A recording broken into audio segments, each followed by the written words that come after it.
this episode, I talk with my good friend Ralph of the killer band Ultha. We talk about his new album, A Light So Dim, which is an absolute piece of musical perfection. It's one of their best things yet, and I love everything they do. We also talk about the darker, menacing side of professional wrestling. We go over some of our favorite, like darker wrestlers out there, more evil and stuff, and that's really fun. So, as always, I hope you enjoy this episode, and thank you so much for listening. After you're done with this episode, make sure you check out my fellow horsemen of the podcast Apocalypse, Everything Went Black podcast, Into the Necrosphere, the Necromaniacs podcast, Spitball Media, Eyeless Manifestations, and the Soul Knox podcast. Also, don't forget to rate this podcast on whatever service that you use. That helps and goes a long way.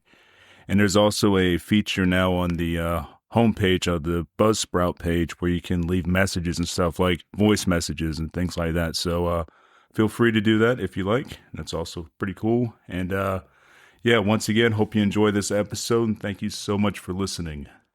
All right, Ralph, it's always a pleasure having you on the show, man. Thanks for coming back on. Oh, man, absolutely my pleasure. I mean, it's been, I don't know, like how long, but what was the last thing we did together? It's been a while. I think the last thing we did, it's been about maybe 2 years. We did the Severance talk, I think was our last thing.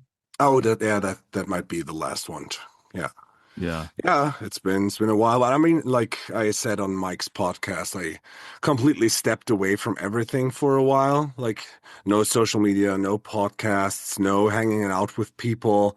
Yeah, and it made me reappreciate doing podcasts, talking to people, but I'm very selective about this. And so like it's been great. Like we've always been in touch, like, like via mail, but now like talking again, that's a good thing. I'm really looking forward to this episode.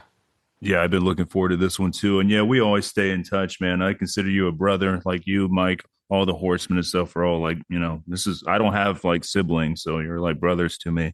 Yeah. So it's always, always special to have you on the show. So yeah, same here, man. So yeah, I hope you're doing good. And yeah, I'm really happy to be back here. Thanks, Ralph. Yeah, it's great to have you back on. Yeah, I'm doing good. Doing a lot of podcasting. I have like 2 or 3 podcasts like every weekend till May right now. I'm pretty stocked up on, which is great. I'm gonna be super busy, and I got some really cool ones coming up. I have one that I've been one person I want to get on the show for a long time from the band Primitive Man. Ethan from Primitive Man is going to be on soon, and I'm very excited about that. Yeah, dude, we had some heavy hitters, like, I mean, it's funny, like when this whole like horseman thing started in the pandemic, and I think like the only real established podcasts were the ones of, Everything Went Black. I mean, that's the OG, and like, Into the Necrosphere was already a bit bigger, and Necromaniacs, but like your podcast has grown so much, like not only like in quality of guests, but in general, it's like so much more gravitas and cool people coming through. And whenever I was like, okay, this is interesting, I'm going to listen to this, I'm like, oh yeah, like Brandon really stepped up his game in the last year. So that's awesome. I'm so proud of you. I appreciate that. And yeah, it's cool because I love talking metal and horror, and it's cool having like the metal community talk horror with me. I think it's a good niche or whatever, because I mean, they go together pretty well. There are rare times you talk to somebody that's into metal and stuff, they don't like horror. I mean, that does happen, but majority of the time they're also horror fans. So I think that's cool. Yeah, I mean, it's, I think there's like stylistically, like some of these art forms are very adjacent. And I mean, I recently did a podcast like for the new Ultha record, and there was like the comparison of post-punk and black metal. And I always like been like, yeah, like the melodies are kind of the same, like the melancholia. And I think horror in general and horror movie scores have like the same timbre, It's the same feeling. And I think that's why so much of like black metal is horror adjacent or death metal. But I gotta say, like, I think like most death metal is more like splatter movies, and black metal is more like organized occult or like folk horror. So that's why I always like, since I like these horror movies better, it's like why I like always been more into black metal than death metal. But in general, there's this, I think a certain feeling that is like transpired through all these art forms that is adjacent. And that's why you have so many metal fans that like horror and the other way around. Yeah, yeah, I totally agree with that. And how you said like certain movies feel like black metal and some feel like, like death metal has more like splatter stuff. Like a good example of that would be like Mandy. It's the epitome of like dark, heavy doom with some black metal elements. You know what Yeah, I mean? Like that, it yeah, just yeah, feels like that. And like if you're watching The Witch, that totally yeah, feels like black metal to me, like sure. atmospheric, dark, cold black metal. Yeah, and Terrifier is something like Cannibal Corpse, Oh, like definitely. Yeah. like super over the top, and I can appreciate that, but it's not mine. But for me, like when it comes to death metal, and I mean everybody's speaking about Blood Incantation and these bands, but like the bands that like kickstarted the revival were Dead Congregation and to me Grave Miasma. And Grave Miasma, like when Odo Sepulchrorum came out, was like, oh man, this is like crypt Doom, like all Fulci, like not the zombie, like the transdimensional zombies, whatever, Mhm. super gloomy, atmospheric, and that's always the movies that I liked most, and it's always the flair of black metal that I liked most. That's why I never liked Dimmu Borgir because Dimmu Borgir is like, I don't know, like super over the top, like kitsch in a way, Mhm. but I mean, look at Wicker Man. Wicker Man is like a neo folk dark black metal album, and I think that's also an episode we could do at some point. It's like to categorize albums with movies or something. That would be fun. Oh, that's a great idea. I'm gonna jot that down now because yeah, Yeah. that'd be perfect. There's so many options we could choose from too. Like, Yeah, yeah, man. that's a great idea. I dig that. But yeah. And speaking of albums, I have got to listen to your new album, your new Oh Ultha album yeah. before it was released and stuff, man. I just want to say before I give my big opinion or whatever. Well, I'll go and give my big opinion now. It's awesome. I mean, you never disappoint with Ultha, and a light so dim is it's a heavy, heavy, emotional, dark masterpiece in my eyes. It's fucking great. It's already going to be on my top 10 of this year because this year I'm actually going to do a top 10 metal album, Well, metal and nice. rock album list. I know Carl and me are going to do some at the end of the year, so yeah, Hmm. this is definitely going to be on there. Thank you so much. Glad you like it. Yeah, Very. it's awesome. Me and my wife both listened to most of it together. I listened to it twice, and my wife also very much approves of this. She's also a huge Ultha fan, so she loves this as well. Yeah. Yeah, I'm so happy you like it. Yeah, that was a rough one to give birth to, man. Um, I'm very happy it's out now, when the people listen to this. And yeah, I'm very proud. And it's like I think it's a pretty bold statement, man. 74 minutes in a time where streaming of music, everything is shorter in a way. Hmm. And again, no promo, nothing, but like we wanted to do it that way. And we were thinking about like cutting like some songs out, and I'm like, no, dude, they all flow together. And I mean, my big plan, which I like talked about like on other podcasts, is like I wanted like my actual idea was that the next Ultha album after All That Has Never Been True would be like Tangerine Dream and Johan Johansson with blast beats. So Yes. like even more, like more like a movie score. But then through like the lineup change and what like all the stuff that happened, we ended up with this album. And someone said to me, "Man, this feels like a movie without pictures." I'm like, "Yeah, thank you." And I think that's a good comparison because I wanted to write like a movie that has no images. It's, like just images and a story that you conduct in your head. Yeah, dude, that's 100% correct on that. Yeah, it has a huge cinematic feel, and it's like once you start, you don't want to stop because it all rolls into each. Every song rolls into each other like perfectly and stuff. It's like one giant, like it's a score. It's like a giant score, like for like I said, a movie that hasn't been made yet. It's so good. Oh, perfect. If like a pro like you sees that in it, like a movie buff like me, and who's also into film music and everything, then that means something. Thank you. It's like it's really. what I wanted to achieve because like I always thought that Ultha has like the cinematic quality to it. And I thought, like, what is the next step in the evolution now? And it's like not going away completely from black metal because I didn't want to do this. I still want to play this sort of music, but like all the songs are a microcosm in itself. And in the whole aspect, it just combines to this one large narrative. And also, like, the album tells a story from front to back if you go through the lyrics and the feeling of the songs.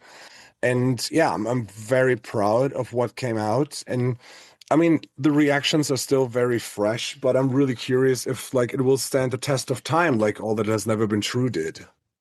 I definitely think it will. I think this one's going to hit very hard with people. Like, one of the notes I made here was, it felt like a giant dark tidal wave of emotions. You know, you're going from your ups and your downs. Like, it starts off, pretty mellow, then it goes harsh, and it's Yeah, all over the place with emotions and stuff. And throughout the album, though, there's a darkness to it, which I really dig. That's like the cinematic darkness, like you're watching fucking an Eggers movie or something. cool, man. Thank you so much. So, well, what tracks did you like? Favorite track when it comes to pure heaviness and brutality for me. It also has a heavy neurosis feel to it as well, and with vocally and stuff would be Hex Upon Our Heads. Oh Fucking yeah, love okay. that one. Yeah, that's a heavy, like, I think it might be the shortest song on the album, but it's just It like a is. heavy hitter. It's like holy shit. Yeah.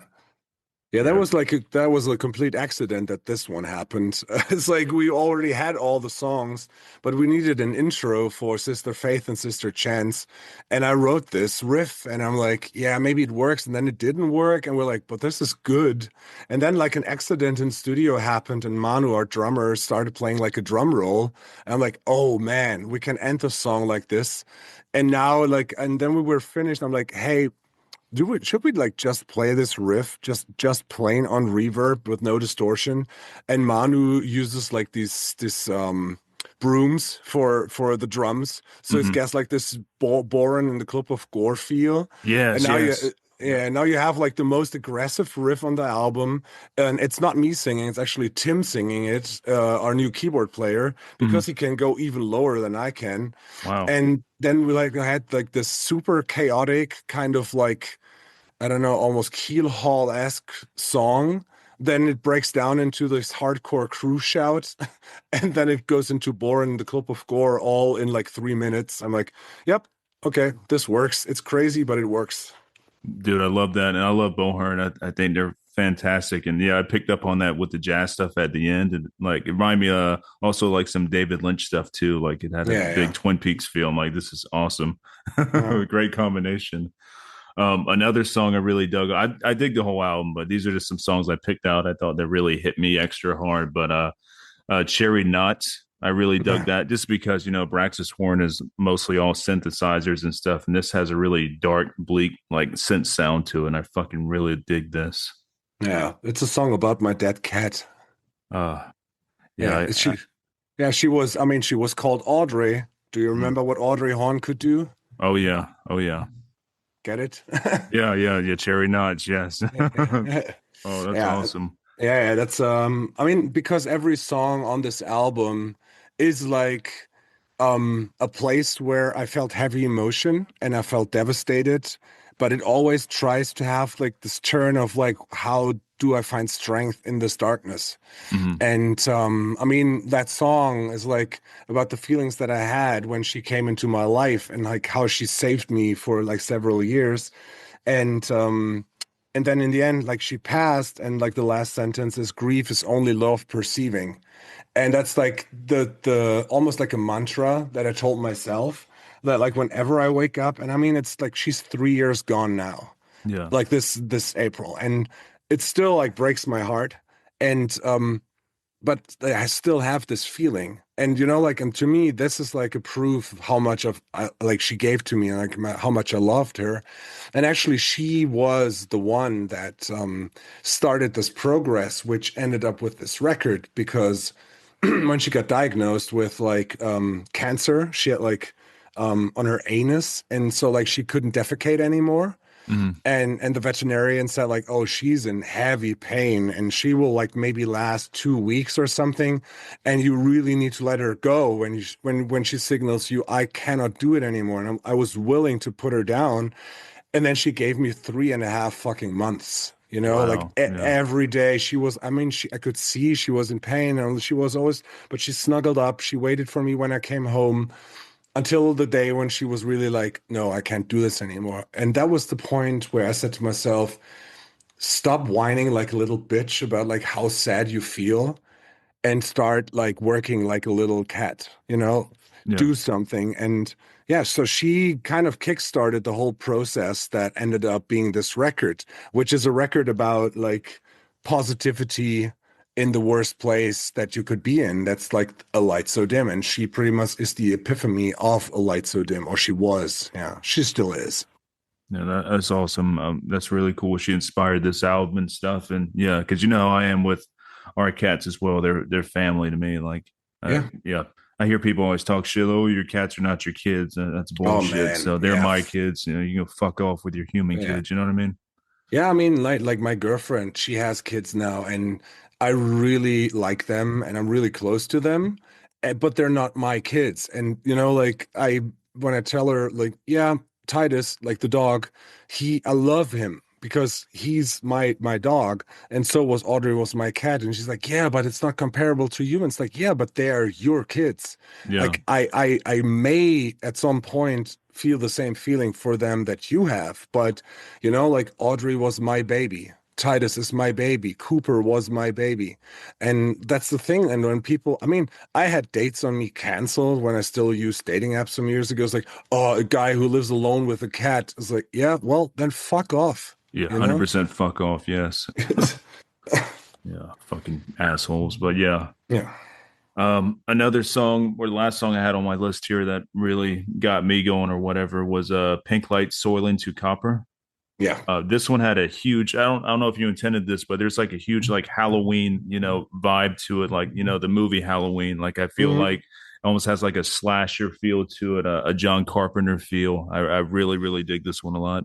Yeah, that's my love for my new Pog pedal came out. It's like, it's like that's like at first I'm like, oh, this kind of loud sounds like a circus organ or something. But then it's like I played this riff and it had like a Locust feel, like the band The Locust. Hmm. And then we had like this stubborn instrumental beat, and I'm like, yeah. And then the cosmic middle part, and then a neurosis part. I'm like, yeah, can we fit this all together? And yeah, really, really happy with that one. Yeah. Yeah, it's cool. Like that was also something we never expected. Um, but then it was like, is this still black metal? It's like, I don't care. Like, if people still come around like, oh, Ultha is not a black metal band, it's like, I don't give a shit anymore. If you don't see us as a black metal band, fine. We're a metal band. That's what our Instagram says.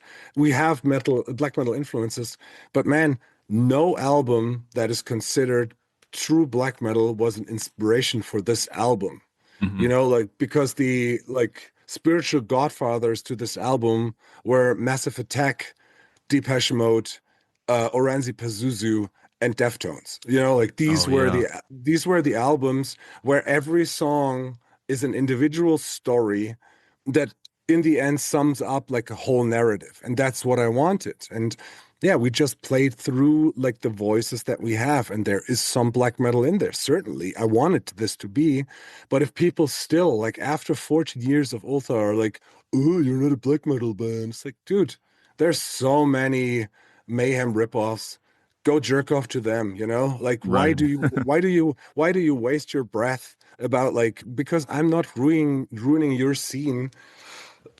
Yeah, it's but like, yeah, it's like, X or Twitter, whatever you want to call it. It's like people on the internet. The internet comment section is the worst.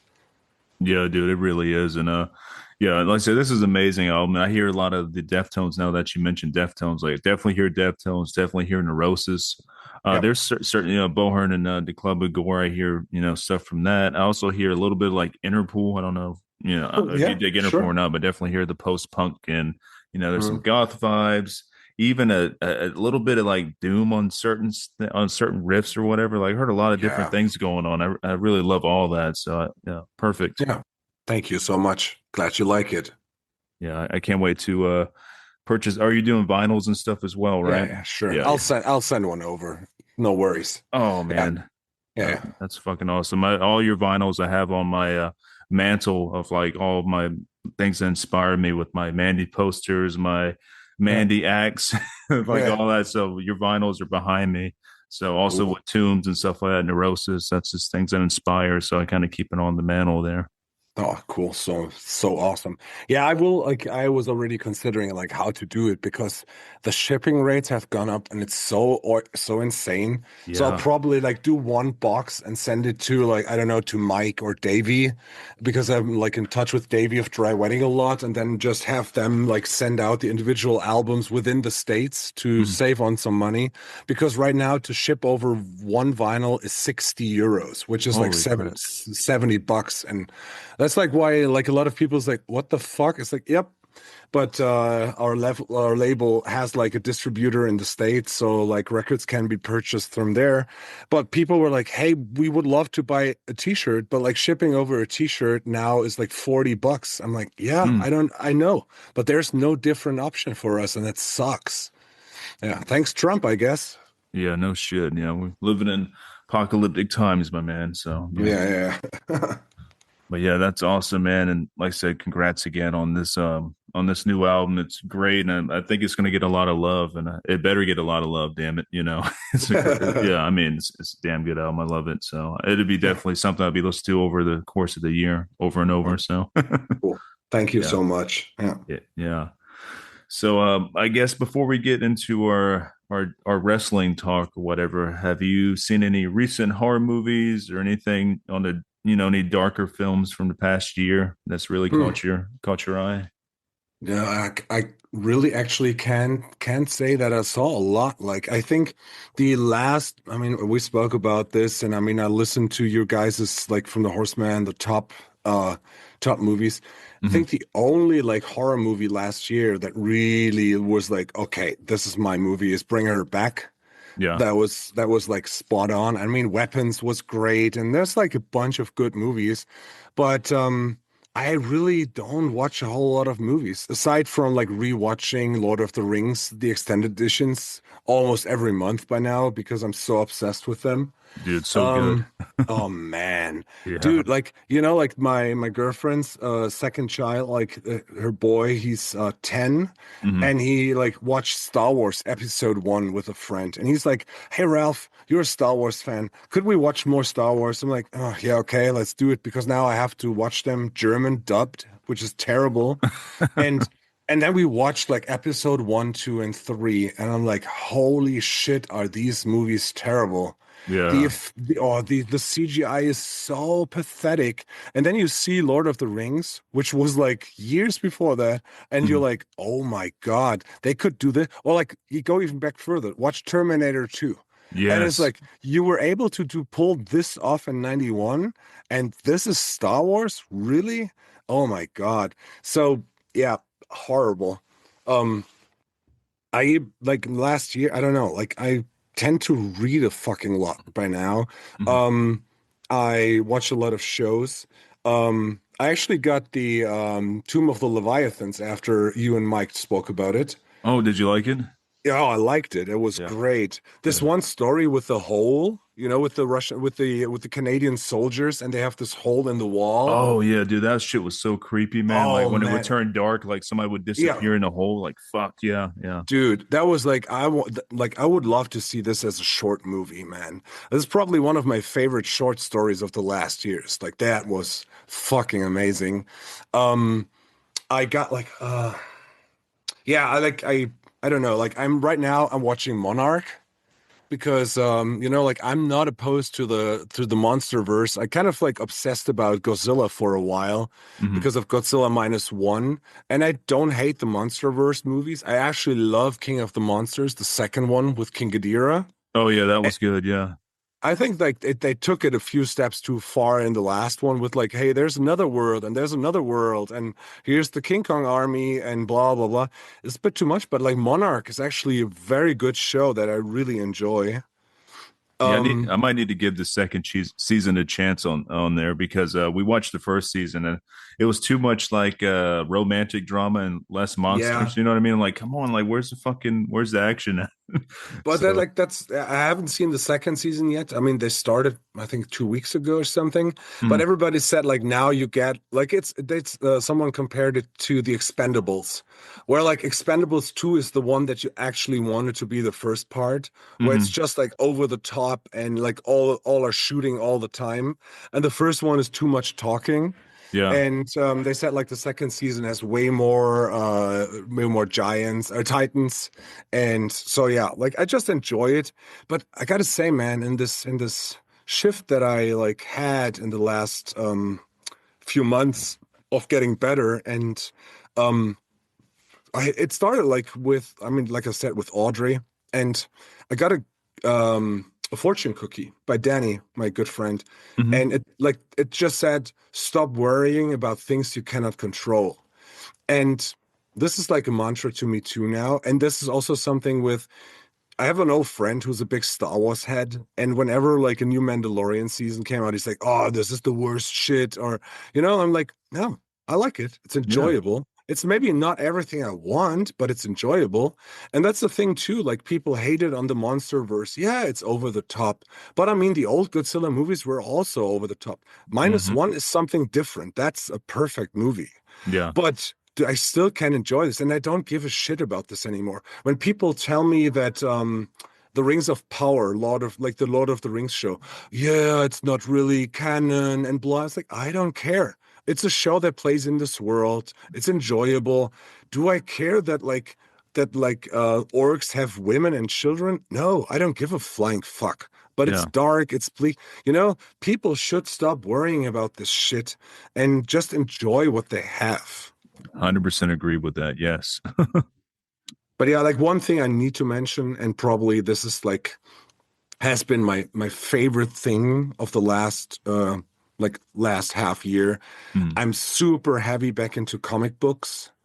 And I gotta give props to the absolute universe of DC, which is like it's really the last time I felt this wave of like, oh man, something cool is happening is when Spawn started in the 90s. Yeah. And I was always a Batman fan, and I knew about some characters. I like preferred Watchmen and stuff like this, but I was never a DC guy. But then like Brody King, we'll speak about wrestling in a bit. Hmm. He posted on his Instagram, man, absolute Batman is the best. I'm like, huh, what is that? So I Googled, okay, so it's a new timeline, and I was already like, oh, fuck this timeline shit in superhero comics. But it's like, okay, what is this? So yeah, it's pretty much a reboot, and every character will get like a retold story. It will be a bit more gritty and dark. And boy, they didn't hold back. Like, I don't know, did you read that or do you know about that? Yes, I'm not on the newest issue of Absolute Batman, but I did start that one this year actually because Okay. Mike Scandano was talking about it on Necromaniacs and Yeah. stuff, and I was like, oh, I wanted to check it out because the artwork looks really awesome, and yeah, dude, it's Dude. so fucking brutal. Batman's on a Yeah. giant ass fucking like Earth mover like machine or whatever. That's a new Batmobile. I'm like, Yeah. man, everything is big and aggressive and just mean. Yeah, it's very much like a Punisher version of Batman. And like this cool thing is like the reasoning is different. So like I got Absolute Batman, plowed through this. I'm like, oh my God, this is the best shit ever. And then it's like, okay, well, so what else is there? And I checked out, okay, so there's paperbacks of Superman, Wonder Woman, Martian Manhunter, Flash, and Green Lantern. I'm like, oh, okay. Well, I always had like a soft spot for Superman, but he was always too clean. But Yeah, then I liked the Zack Snyder version, which was really bleak. And I'm like, okay, the pictures look great. Good. I mean, it's 12 euros, so 14 bucks. I was like, what can go wrong? I ordered Absolute Superman, read it in a day. I'm like, okay, this is the best thing ever. Okay, what's next? Okay, Wonder Woman. Okay. Now Wonder Woman is a witch that comes from hell And it's Oh, like, nice. what the fuck is going on? Why is this all so good? And she chops up like a giant monster on the beach with a gigantic ass sword and has like dark magic. I'm like, okay, dude. And then what really was the frosting on the cake? Martian Manhunter. Mm, I've never read anything of Martian Manhunter in my life. I didn't even know what it's about. I knew that there was a planned show with Mahashar El Ali, that actor, and I'm yeah. like, yeah, okay, I get this, dude. And I follow some comic book pages from the States, and they all said the Martian Manhunter collection, like the first 6 books, are the best thing in the last years. And hands down, it's the best thing I've read in years. Wow. It's really mind-blowingly good. Like the artistic thing they did, the story they told, the way they portrayed it, it's unfucking believable. So, and then I was like, okay, now I need to get the rest too. Then I got Flash. Flash is like a little boy and he doesn't look as cool as like the original Flash. Still interesting. And then I got Green Lantern and that was good too. And I'm like, okay. And then like a comic book nerd here from Cologne told me there's a one shot called Absolute Evil. Mm, And I'm like, okay, what's that? And it's like, yeah, just get it. It's like, it's 30, 40 pages. You will love it. And it's pretty much all the bad guys from the universe. So it's Ra's al Ghul and Lex Luthor and all these guys. They come together to form a negative JLA. So this will be in the next turn will be like a negative alliance, like so like an opposite to the actual Justice League will be like they still consider themselves the Justice League, but it's clearly a pun towards like Trump and his fascist regime of like, hey, but we're the good guys. mm. And I'm so down with this shit. I fucking love this. And it made DC like the biggest player right now again. And like they had to reprint all that stuff all the time. So I encourage you and everybody out there, go check out the fucking absolute universe of DC. It's the best thing. Will do, man. Yeah, like I said, I love the absolute Batman stuff. I haven't read the stuff with Bane, and I love Bane, so that looks really cool. So that'd be my next thing to read. And then I Yeah. guess I'll start moving on with Wonder Woman and Superman and stuff. Try to track down the Martian Manhunter stuff first, man. Okay. And please, when you have it, you can read this in one sitting and tell me that I was like completely off or tell me that I was absolutely right. And I'm pretty sure you will say like, "Oh my God, this is the best thing." Okay, I will definitely seek out the Martian Manhunter Absolute for sure. Yeah. Nice. Yeah, I love comics myself, man. I've been doing a lot of reading, so but a lot of novels and short stories, but yeah, I need to get back on some more comic stuff. It's, like it's in this clusterfuck of a world that we are in with all the shit. And I mean, I don't want to say, yeah, it's primarily Trump and his goons in the US, but the whole fucking shebang out there. Also our like fascist regime we have and all the shit that's going down, the way that people, you know, actually I feel like in Ghostbusters too. Where the slime is like underneath the streets and then like Winston says it's this city is so full of negative energy that people would rather punch themselves in the face than talk to each other. And Hmm. that's where we're at right now. And sitting on my balcony, listening to music through my headphones and reading comic books is the perfect scenario to decompress from all the shit. And I mean, I'm in school all the time where I have to deal with stupid parents, stupid co-teachers, stupid city government assholes telling me stuff to do. And this is really what helped me, finding some calm and peace in this crazy world. Yeah, that's the perfect way to escape. And one thing that amazes me, how many people I talk to that don't read. Like you don't Oh read? Like yeah. what do you do? Like, I mean, you read on your Yeah. phone, nothing. Like they don't read anything. They just watch the videos or YouTube something. I'm like, it's so weird to me because reading is second nature for me and a lot of people I Yeah. know. It's like that's bizarre to me. Yeah. It's such a beautiful art form. And that's the thing, like with like to me, the biggest praise that I got like for the new Ultha album is that a bunch of people that listened to it said like, okay, these are the best lyrics you've ever written. And, like this is so mandatory to me to put like a lot of thought into it. And I'm like, if that gets like praise from people that I know read a lot of books are into the same shit that I am at, and they're like, this is exquisite. And I'm like, okay, thank you. So yeah, people should read more. That would help. And not like a Telegram group.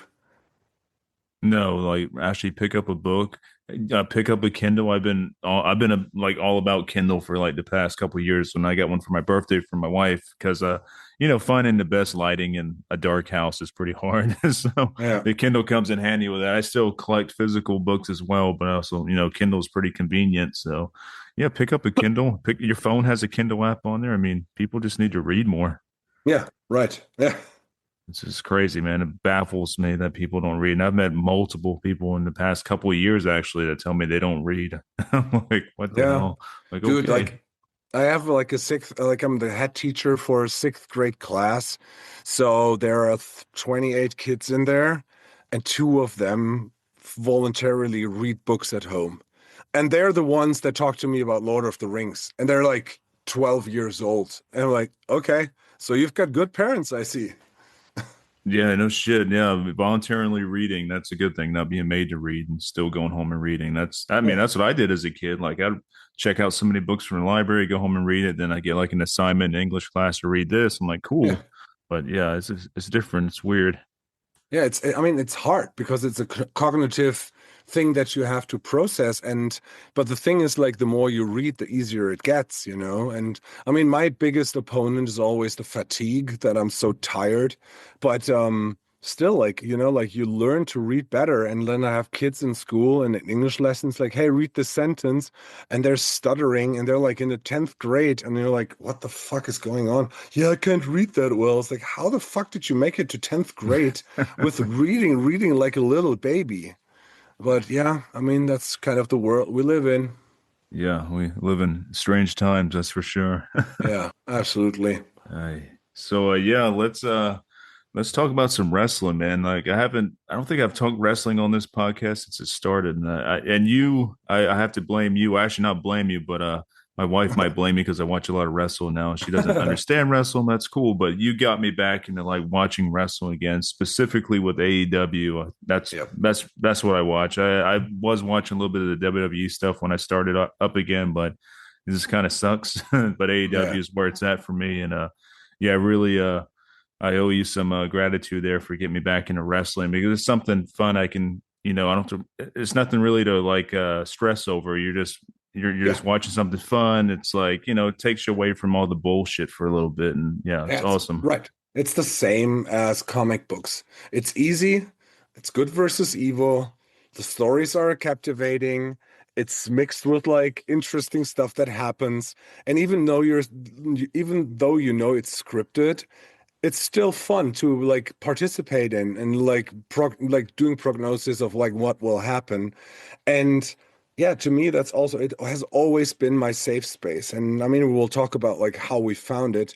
But I gotta say, man, to me, this is my, let me see, 36th year of being a wrestling fan.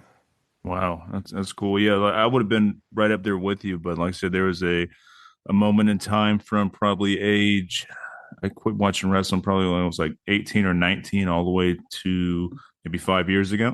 So it's Yeah. like I don't know none of the like everything after the attitude era of wrestling. I'm kind of like yeah I don't have no idea what went on then. So Yeah, I mean, I sat through a lot of horrible wrestling, but thankfully, I mean, there was like at some point, especially with the internet, there was the chance to see like alternatives to WWE because for a while that was the only product that you could see, and it got worse and worse. And thanks to AW, like competition always makes you like work harder, and that's what happened at least for a while with WWE too.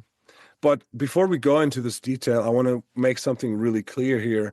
Um, I don't know like how many people that listen to your podcast are also wrestling buffs, but I gotta say the most heinous crime scene of humanity is the comment section under wrestling YouTube or wrestling Instagram posts or something, Mhm. because I fucking hate the tribalism.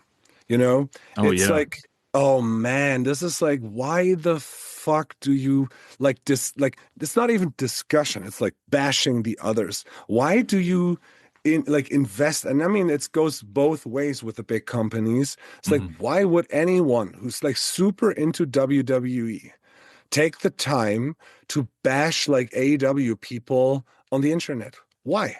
You Yeah, can it's just say horrible. like, I don't like it, but it's good that it's there because there's an option. There's more work. That it made WWE better because they had to step their game up, had to do like better contracts, had to do health insurance and all this shit. So why could you not just say like, it's not my taste, but yeah, if it floats your boat, good. So I hope we don't have any of these fools, that will like criticize us for saying like, because I'm an AW guy all the way, and by now I'm like a fuck WWE guy. But I'm not a guy that posts like, oh fuck this shit, fuck Triple H, fuck this shit, fuck CM Punk for being a sellout. If it's for them, if it makes them happy, if there's one person that watches this and says, this made my week better, fine. You can Yes. you can speak about blood money and all that shit and working with Saudi Arabia and all that shit. I don't like this, but like it's a business. I mean, also like Tony Khan and his family, they're also not perfect. To No. me, it's just the style of wrestling and the way wrestling is portrayed in AEW, and like the background of making a humane company where you have to work 2 nights a week, you get health insurance, you're not a private contractor. That's all like aspects that made me fall in love with this company. And I'm glad it's there. And I'm glad it made life for people in WWE better as well, and that we have the internet and we can watch TNA, Ring of Honor, New Japan, Gorilla Pro, all these things. And I consume a fucking lot of wrestling, man. Hmm. Yeah, like I said, once you got me back into wrestling again, it was pretty much that's yeah, like 80% of what I watch now is wrestling for the most part because there's so much to watch. Like I said, you got Yeah. WWE, which I don't really prefer at all, but there's something that's kind of catchy. Like if like when Goldberg came back for that one match, like I'm gonna watch that. Just it wasn't a good match, but it's cool seeing that having that old school feel come back again, the nostalgia and stuff. And then Yeah. there's, Ring of Honor, there's New Japan, like you said. And then there's a lot of indie stuff I watch on YouTube. We have one called MLW, which is okay. It Yeah. has some good Yeah. wrestlers in there. It's okay. Like there's one guy called Mods Kruger, who I think Hmm. he looks really fucking cool and stuff. And he's like a old school kind of like big evil guy, and I dig that and stuff. But there's so much wrestling to watch. People need to just enjoy it. Yeah. I started going back to live wrestling shows. Like the biggest German league is called WXW, and they like tour around and they have got shows, and they had like Hiroshi Tanahashi and people come in, like New Japan guys, Mhm. and that's cool. And then there's a really small league here close to where I live called Euphoria. And that's like pretty much like, in a local gym where there's like 50 people in the end. But they still have people from Turkey, from France, from Italy. They come and wrestle, and it's just so much fun. It's like innocent fun. And for that, like going out and hanging out with people, I'm down for that. Um, but like, I keep up with WWE, but I watch like, to me, my favorite YouTube channel is Wrestle Talk. It's like British guys that do like wrestling news and stuff. And Mhm. they're good, and they always do like the not like highlights, but like they watch a show and then give their feedback on it and summarize it. And I follow them, and I watch like some WWE, like Friday Night SmackDown in 10 minutes or something. Yeah. And like there's stuff that intrigues me. And when it's like when there's a match where I'm like, oh, I like this wrestler and I want to see what they're doing, then I go out and find this. I it's on Netflix now, and so I watch that, and that's okay. But just like NXT, for example, like the way it's produced, the way it sounds, You know, like they have this horrible sound when like people do bumps on the ring. It just sounds crazy. And then they have the worst commentator with Booker T. And I just can't enjoy it, you know? Yeah. And with like big WWE shows, it's like, yeah, this is all too much. And I fucking hate the DQ endings to keep everybody protected. And you know, and again, that's my subjective taste. So if you don't agree with this, please don't crucify me in the comment section. Um, I just like a real finish to a match. And I think like a DQ finish needs to be something special for you know, for the storyline purpose, but not like a show with 6 matches and 4 of them are DQ finishes because you want to have the real ending at a pay-per-view. And that's Mhm. just, you know, that's like stylistic things that drove me away from WWE.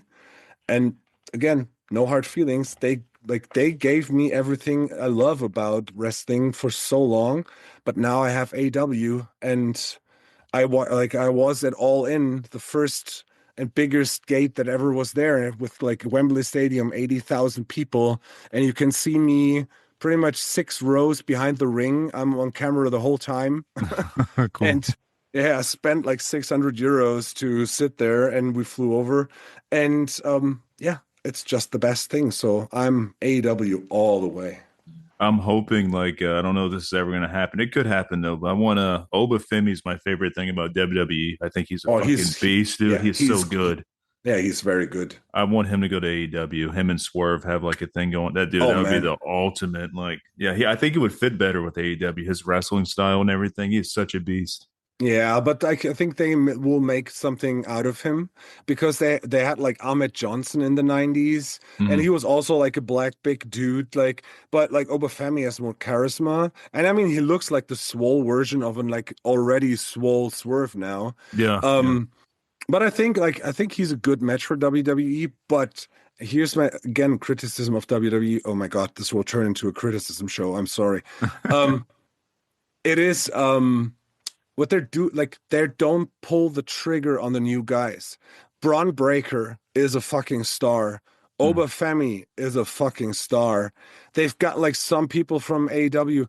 I don't understand why they didn't put together the Ray Phoenix and his brother, damn, what's Penta, his yeah, Penta. Penta. Yeah, Why didn't they like already put them together and made them like the tag team stars that they are supposed to be? And right. that's again a creative decision. That's their thing.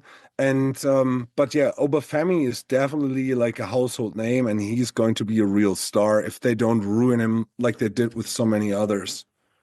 Yeah, exactly. And I hopefully they don't because yeah, he's what I like about wrestling, like the old school big guys who can move and like Yeah, and has an awesome move list. Like his stuff is like yeah, badass. Like yeah, very that's cool. very crisp.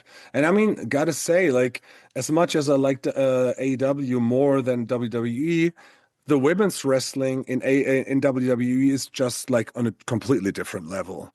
I mean, look at like Rhea Ripley. She's like legit a star. Um, Charlotte Flair, Alexa Bliss, and they're like all, I think they're all pretty much better than the AEW women's wrestlers. But that's again subjective. But you know, what pains me the most about this whole tribalism and being WWE being this big ass company that's ruled by TKO, if they would understand the money they could make with like doing crossovers with AW, how much it would do well for both companies, and you know, like booking dream matches like Obafemi against Swerve. Um, you know, like Mhm. do like Hangman Adam Page against the Seth Rollins or something.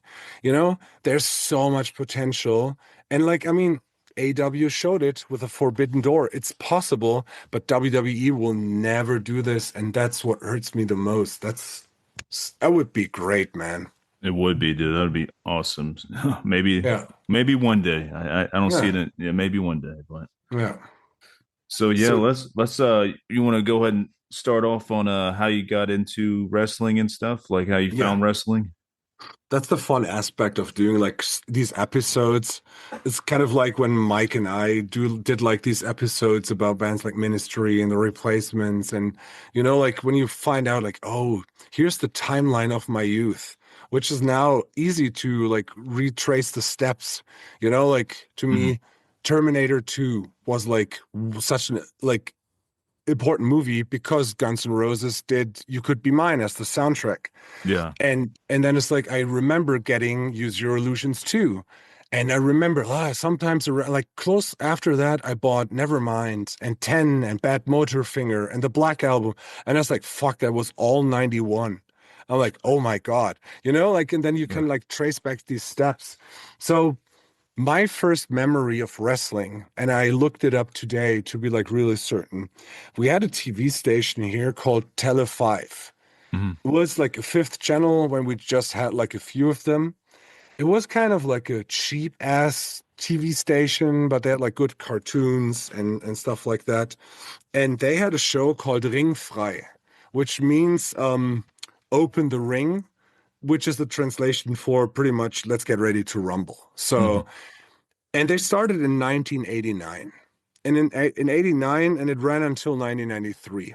And I know in 89 I didn't watch it. So I must have like jumped in around 91 also with wrestling, probably rather 92.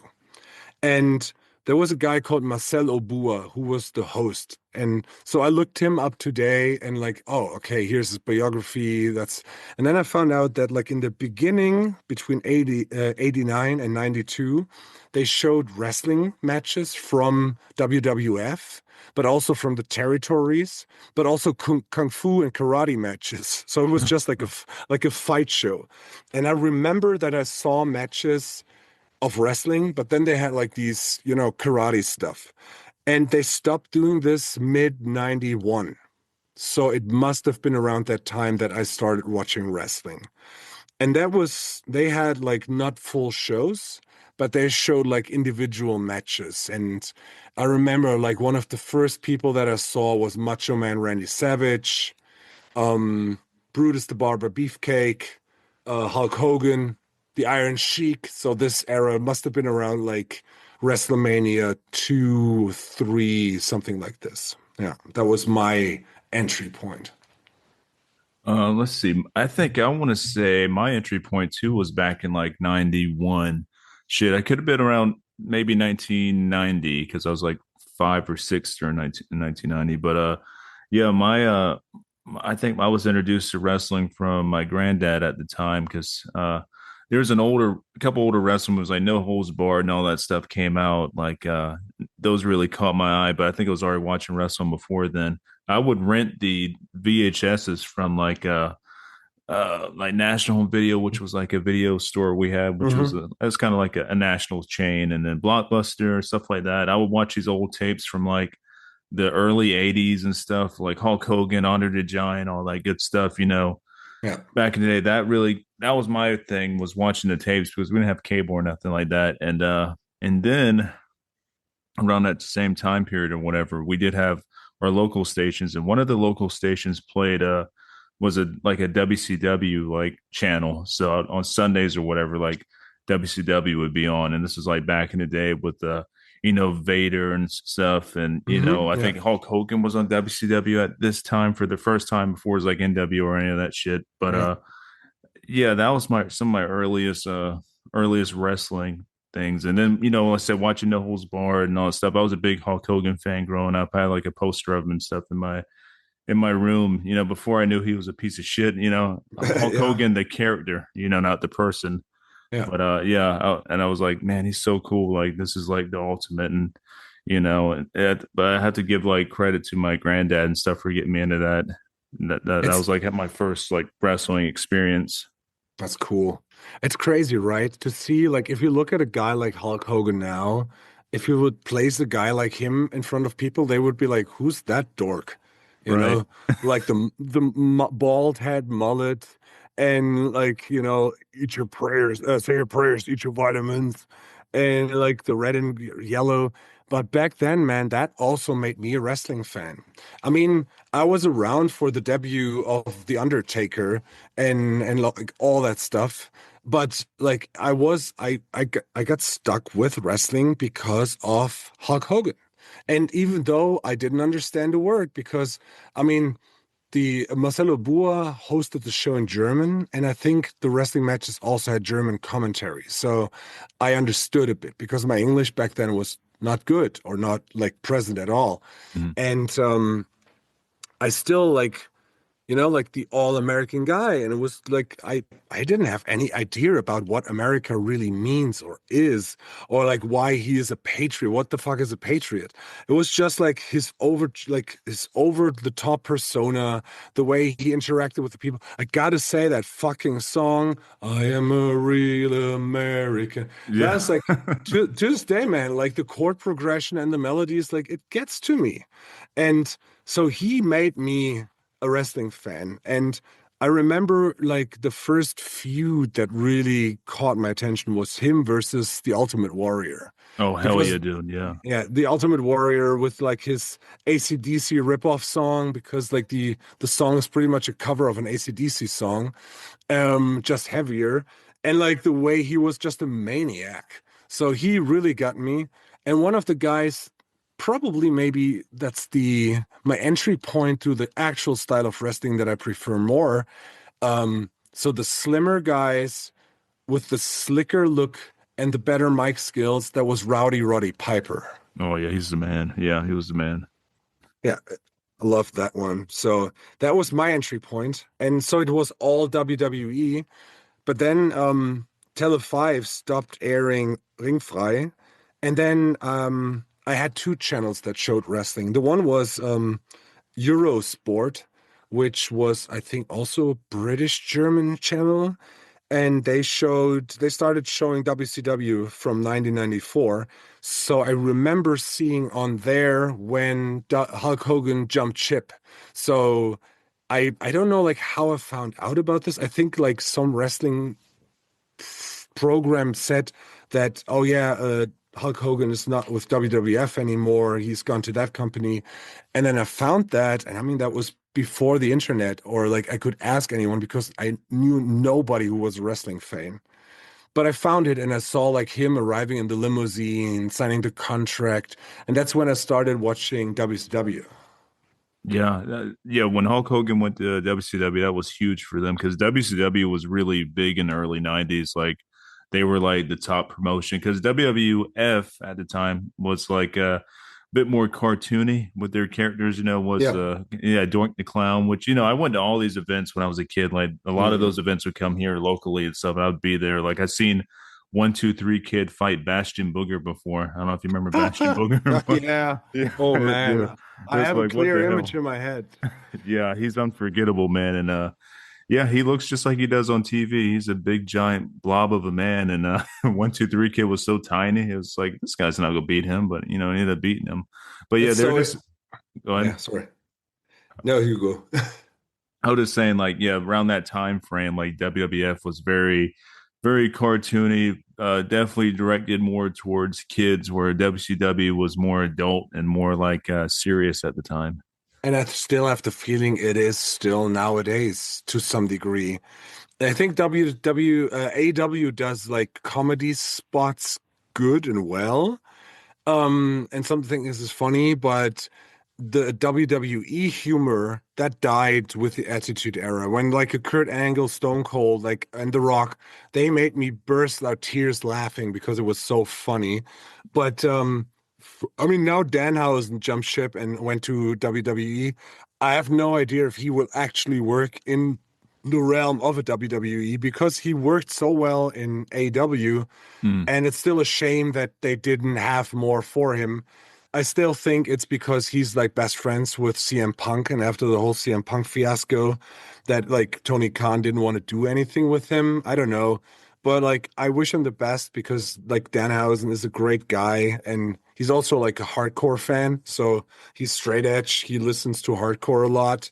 You mm, can see him like in videos of like shows of twitching tongues on the side. And yeah, they're all like hanging out with Darby Allin, who's also like into hardcore and punk. Um, but yeah, like that kind of humor is cool. But like the 90s humor when like everybody in WWE had to have a job. The big boss man, the police guy, Duke the Dumpster Drosy, the garbage man, hmm like the Mountie. like Brutus Beefcake, the haircut, like the hair designer, um, Bastian Booger, he was looking like a booger, like stuff like that. The only guy from that realm that was cool and really spoke to me, and that was we'll go into like what we're talk about here about the darker characters, Mm. was there was a guy called Nails. Oh yeah, Nails was cool. Yeah.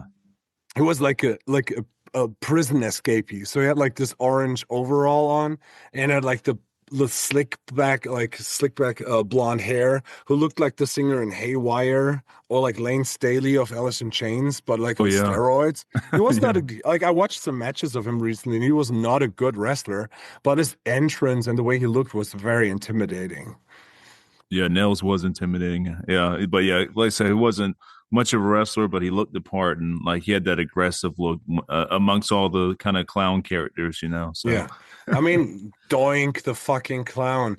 I always thought like I mean I was already a fan of Pennywise and It. mhm. So like I don't know like why they never pulled the trigger of making me really scary because I think he looked very weird and not like really comical. No, And then they had like the little Doinks and it was like terrible. But I think ep- the worst thing they did was the gobbledygooker back in the 80s. Remember that? oh yeah, yeah. Oh my goodness, yeah. This, you know who was supposed to be the gobbledygooker, and then he like bailed out and said like, "No, I'll rather do something else." I'm not sure who was it. Mark Calloway, aka The Undertaker. Oh man, I'm glad he didn't take that route. Yeah, and that's when he debuted as The Undertaker. So Yeah. imagine that, man. He was like, "Oh yeah, I'll play like the gigantic turkey in this gigantic egg." No, I'd rather play this dark guy who's like almost like the Grim Reaper. Yeah, that would have been horrible if he chose that other route. So, Oh man, absolutely. but yeah, Yeah, let's segue from this. Like, since we're already talking about the Undertaker and nails and stuff, let's talk about some of these darker wrestlers that we really dig. I have a small list of like some of them, but we can, there's more than just a few that I dig. But yeah. Like I instantaneously when we spoke about it, I was like, okay, so I know my top guys when it comes to this, and then I was like, huh. There's actually not that many that really pulled off like the really dark stuff. I mean, you can argue like, um, I mean, we had like crazy characters like the Boogeyman or Papa Shango, like the voodoo priest. yeah, And I that like was Papa like, Shango. yeah, that was like kind of scary. But like we've got like cooler, like darker characters that were just like brooding or more like, harder.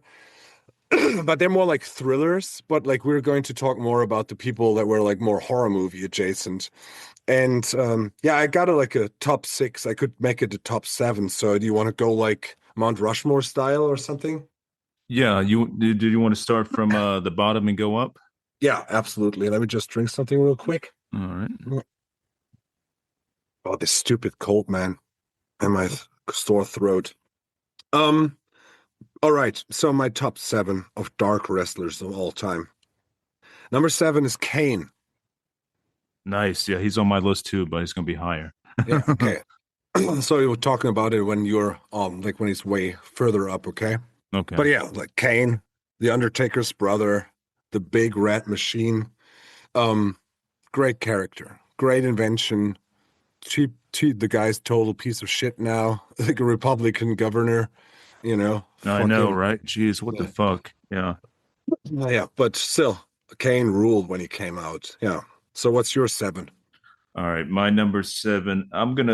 This one's gonna be from the short-lived but very fucking cool wrestling organization called Lucha Underground. I don't know if Oh, you dug them or not, but I love Lucha Underground. I thought it was great. So I did watch that before you got me into AEW. This was okay. way back in the day. I did because that whole network was really cool. El Rey, and I was like, what is this? And it was the whole promotion of Lucha Underground is super dark and Yeah. like it has a real dark evil feel to it. But there's a certain wrestler off of there that I really fucking dug, and his whole persona was just badass and evil. But that was Mil Muertes. I don't know if you remember him or not. No, I have to like I'm currently looking it up. What's his name? Mil Muertes. Ah, okay, got him. Yeah, and he's done some Ah, other stuff yeah, too. okay. Yeah, Yeah, dude, yeah. he was so brutal over there, and he was usually always like the champion, and he would sit on top of his like throne that was underneath the walkway that would the wrestlers would come out in and stuff, and just like he had the whole like urn type thing going on, like the Undertaker had, like he Hmm. was supposedly like possessed by like some kind of like demon god or whatever, and it was just dark, and he could wrestle too, like he was a badass. He was like one of the biggest lucha wrestlers they had over there, if not the biggest lucha wrestler. Like when it's Yeah, he was just a brute, and I really dug his whole persona. He was kind of like the lucha libre version of the Undertaker, yeah. and I yeah, think to me, like lucha wrestling is a style that I always liked, but I never like fully grasped. But Lucha Underground, I mean, Swerve is on there. El Generico, aka Sami Zayn, is on there. But to me, like when I watched that, it's like Penta was on there, and I think Penta is great. I yeah, think he's the best looking lucha to me. Like his mask with the face paint, he has. It always reminded me of Skeletor in a way. hmm, And I think he could, like, if he would go like all dark for a while, he had like a shovel with him, then you could consider him like a dark wrestler too. hmm. But yeah, like Penta is a good guy when it comes to this. So yeah, I understand that. I really should check out Lucha Underground more. Like I saw like a couple of stuff of that, but I really need to like really go my way through that. Yeah. Yeah, definitely, dude. It's so good. I think they did 5 seasons before it was canceled, unfortunately, but it was. I Okay. mean, every season was great. I mean, they did some crazy shit, and just the way that all the drama and all played out there was very well done, very cinematic. The Hmm. like their promos and everything, like so good. That whole network was great. El Rey, which was Robert Rodriguez's network. I think him and somebody else were in business for that there, but I know Robert Rodriguez was the main reason El Rey existed, and it played Cool. like old kung fu movies, like a lot of like cool 80s action movies, like there's just a lot of Yeah. cool stuff. But that network went under, unfortunately, Yeah. and stuff. But yeah, Lucha Underground, fucking Yeah. awesome. Cool. Yeah. Yeah, I need to, like I said, like need to dig into this a bit more. Cool. My number six is going by two names. On the Indies, he's Killer Cross. In WWE, he was Karrion Cross. And I still think that he's a very underrated wrestler. He's a good storyteller, and now that he's back on the indies, he's doing a lot of great stuff. And I like it best when he goes like full sinister and dark. He's Mhm. more like the manipulative demon guy, like the devil in disguise pretty much. And yeah, I wish like it is still not clear if he's like not really still with WWE and just taking a break. But I think like he could be a guy like getting signed to one of like the bigger, not AEW WWE promotions, could be a real star because he is good on the mic. He does great video promos. And like I said, like I think he should go darker than he did in the last time. But I always like Killer Cross. Yeah, Killer Cross is cool. I'm not that well like versed with Killer Cross. I did watch some of his later matches before they left WWE and stuff, but what I saw from him I thought was really cool. And I do like his evil persona where he's always like backstage trying to, manipulate people and stuff. He has Yeah. like definitely has an evil look to him as well. Yeah, it's like it's a shame one of the guys that WWE, especially Vince McMahon, really wasted. Like they could have made him a real big star, and he got organically over, and they still didn't pull the trigger on him. But yeah, like I give him kudos. So all love for Killer Cross. He's one that needs to jump over to AEW. I think that would be a good Yeah, fit for him. yeah, I think so too. Like he should get a chance there, but I think Tony Khan is still not certain if he's really gone from WWE. Yeah, Yeah, there is some weirdness going on there with that. So, yeah.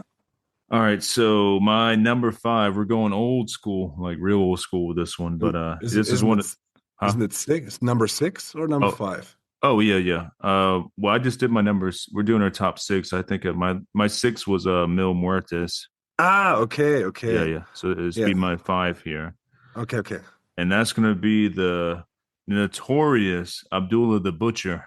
Oh, okay, okay, Yeah, okay, okay. yeah. I mean, you can't get much more evil than this guy, and he's done some evil things in real life as well. He's like he's not too far away from his character for the most part. He's been in some notorious, Oh, like bloody fucking real fucked up matches. He's done some pretty fucked up things in the ring, and he's been doing that since what, the late 70s, 80s, and I think he was wrestling on all the way into like the early 2000s when he's like super old and stuff. And hmm. yeah, he's just a scary dude. He seems like somebody you would run into on like a dark alley or something. Somebody that exists in real life. His character is kind of him. He just Yeah, pull out a like, fork out of nowhere and start stabbing you in the head. dude, like, yeah, I wouldn't want to meet that guy. Jesus. Yeah, there was a documentary on him on the dark side of wrestling, which I really Hmm. dig that Vice program. And Yeah, yeah, the stuff he did, like, pretty heinous, and those matches that he had overseas and stuff. And yeah, yeah, he lived up to his name, but Abdullah yeah. was definitely evil and scary dude. Absolutely. Not someone I would like hang out with. It's like, nope, hard pass. No, so yeah, he's my number five. Okay. So like I actually did seven because like Kane was my seven, Killer Cross was my six, so I'm doing my five now. So we're like then we're back like on track and then you go fourth and then I go fourth. Okay. Okay, my number five is the uh Crow version of Sting. Yeah. Oh, nice. Yeah, when Sting was the only guy that stood up to the almighty NWO. And I mean, you could argue like, yeah, I mean, he just stole like the character from the comic books and one of the most popular movies, but he really made it his own. And yeah, he was very brooding, like this, just being in the rafters of the venues, and with the baseball bat and this whole attitude and everything was so fucking cool. The recluse, like I'm doing it by myself. I don't need any Mhm. help. I mean, he got watered down and then got like to the red and black NWO, and like I didn't like all of that, but sorry, the beginning phase of Sting as the Crow Sting was fantastic. Oh, dude, I 100% agree with that. I am a huge Crow fan. Still am. Still one of my all-time favorite movies. When I saw Sting come out as the Crow, I'm like, this is the most badass shit ever. Comes down with his baseball bat and stuff. Like, this is peak Sting. Like, that was my favorite version of Sting. I love that. Yeah, he was fantastic. Yeah. Yeah, I mean, I wasn't a fan yeah, when he did the whole red and black NWO Wolfpack thing. I don't know. yeah, There's some about the red and black didn't really work. I like him as, regular Crow Sting. That was like peak. yeah. Dude, when if we would have gone down like the further like the whole like where did we find wrestling and what was wrestling to us, I gotta say like the Monday Night Wars phase when it was Attitude Era versus NWO era. That was the peak of wrestling back then. I mean, now I love everything that's happening now, but like the way they outshined each other back then, like Oh, Hogan's turn at Bash of the Beach 97, 96, and then like the first incarnation of NWO before they had like way too many members and they fucked up the storylines and Hogan didn't want to lose. Fuck all that shit. But like the inception of the NWO and the beginning of that versus what you had like with The Rock and Stone Cold and the McMahon thing in WWE, that was the best time. And they really outshined each other back then with their characters and the grittiness of it. I mean, some of the stuff didn't age well, like, the bra and panties matches yeah. and like Lawler, like calling, show us the puppies and ugh, disgusting. But in general, like that was the peak. And yeah, like the Crow Sting to me was the peak point of NW, like of WCW before they completely derailed and fucked everything up. Yeah, 100% agreed on that. The Attitude Era, and the NWO era when it first started on WCW, those two were like the best. And then on, with WWF, you had the Generation X and all that stuff. Like the whole Attitude era it was fucking Yeah. perfection. The era of Attitude was the best. Yeah, it's like this. It wasn't PG, and when they started, like with John Cena, the ruthless aggression, that was like, okay, now we're back to kiddie TV, and there was no opponent to like really. charge them. But that's when I found like the first Ring of Honor stuff and saw like the first New Japan matches. And I'm like, oh Mm, yes, here we go. Yeah. Um, nice. so yeah, Sting, number five. What's your number four? My number four is the great Psycho Sid Vicious, and Oh, no. preferably Psycho Sid. You know, before he was like the whole Sid Vicious thing, but Psycho Sid, like that Yeah. persona, man. Holy shit! Yeah. Yeah, Yeah, he I'm a was big fan. not the big best wrestler, but like his persona, his presentation was awesome. Yeah, the dude, the way he looked, I mean, he was a giant motherfucker. Like, I think it was like 6'9" or 6'8", but he was legit 6'8", 6'9". You know what I mean? They weren't Yeah. really throwing the numbers at him or whatever. He was just a big, scary looking dude. And he looked like he was like, his eyes were always like super crazy. Like you could, he felt like that character, like he could go off on you at any minute. And I loved his power. He's still got one of the best power bombs, in my opinion. I Yeah. love his version of the power bomb. But, yeah, he was one of my favorites, and he's this very big brooding dude. Yeah. And he was originally they were casting the X-Men back in the 90s. They're gonna do like a badass X-Men movie, and he was supposed to play Sabretooth. And I think that Oh, would have been the best mhm. fucking Sabretooth, man. Oh man, yes. But it was the guy that did Ray Donovan later. Yeah. Oh Oh yeah, man. yeah, that was weird. I don't know. Yeah, that was a very weird pick. But yeah, there was supposed to be a '90s, a mid '90s X-Men movie, Okay. and all the Oh casting was out and man. stuff. And he was Sabretooth, and I was like, dude, this is the best. 'Cause I Oh. love Sabretooth. I think Yeah, he's yeah. one of my favorites. But yeah, Psycho Sid, man. Yeah, I Yeah, believe he passed away recently too. yeah, yeah, he did. He's Yeah. to me it was always like the Dolph Lundgren of wrestling. You Hmm. know, like this gigantic blonde dude who's like legitimately crazy. And yeah, like one of my favorite comedy fails in wrestling of all time was the debut of the Shockmaster. Oh Do you know? God, yeah. That was, oh man, that's like a reoccurring theme with my two best friends. We like that, watch wrestling together. We Hmm. send us like that video again, and it's always a blast watching this. Oh Yeah, man. and the look Poor, Sid gives him, he's like, "What the fuck?" oh God. So its thing is like, what am I doing here? Yeah. Oh Yeah, that was a man. good Oh, one. fucking hell. My number four, the late great Bray Wyatt. Oh, good choice. Yeah. Yeah, and we're speaking like I don't like I don't think the Fiend was that good. I think the Firefly Funhouse was cool. I did like it when he then came back with this song that his brother is using now. I didn't like that.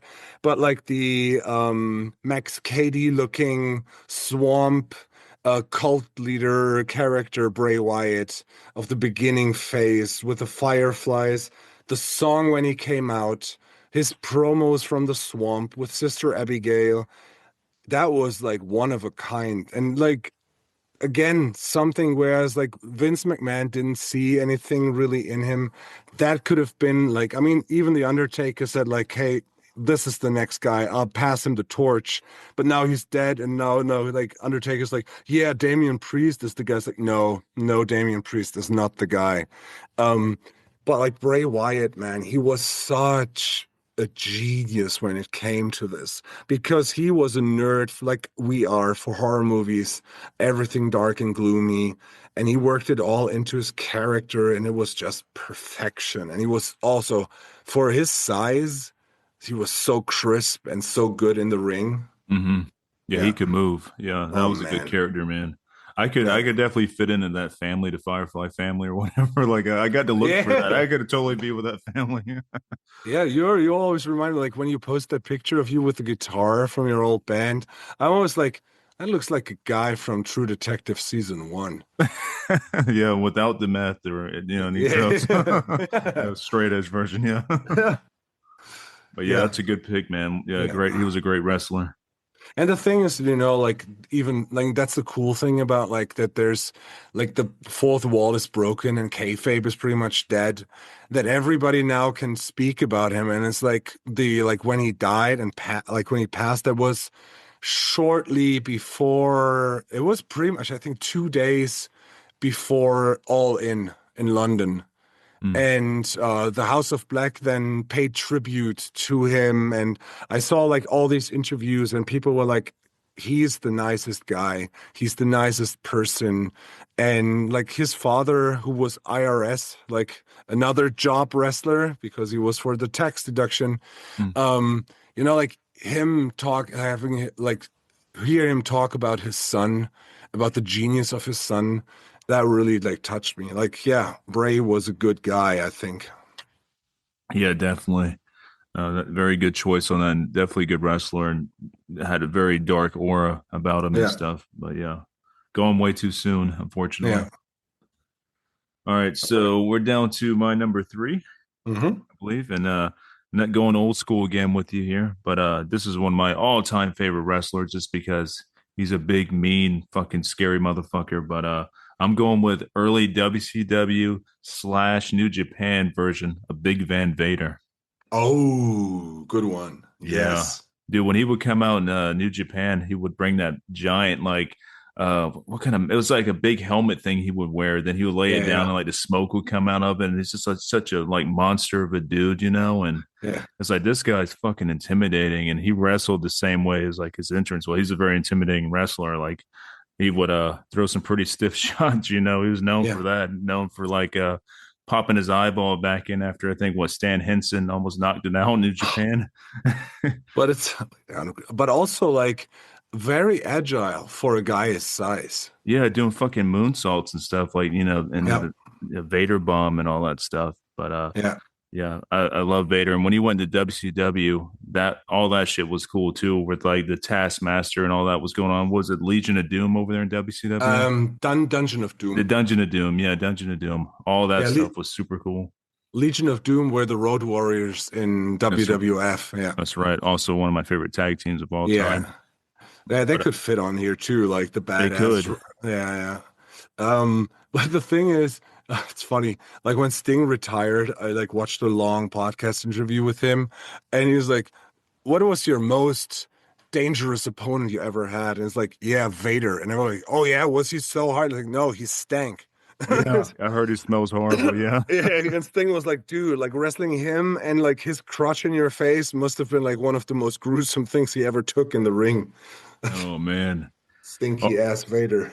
Also cool being his name is Vader. I mean, how Yeah. much more metal do you need than that? Like that's Yep. intimidating as itself. Like Vader, like fuck yeah, he lived up to that name so well.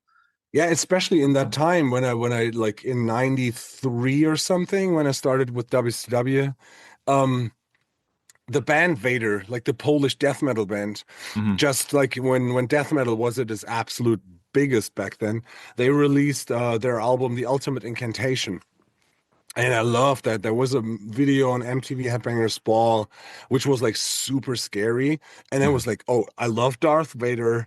There's a death metal band called Vader, and now there's a wrestler called Vader. So there's some, like a red linen that features all the stuff that I love. Yeah, that is called Vader. Fun fact about the Vader the band. When I first met my wife, we started dating. We both went in on. She was a promoter around here for a very long time in the local area, very good promoter.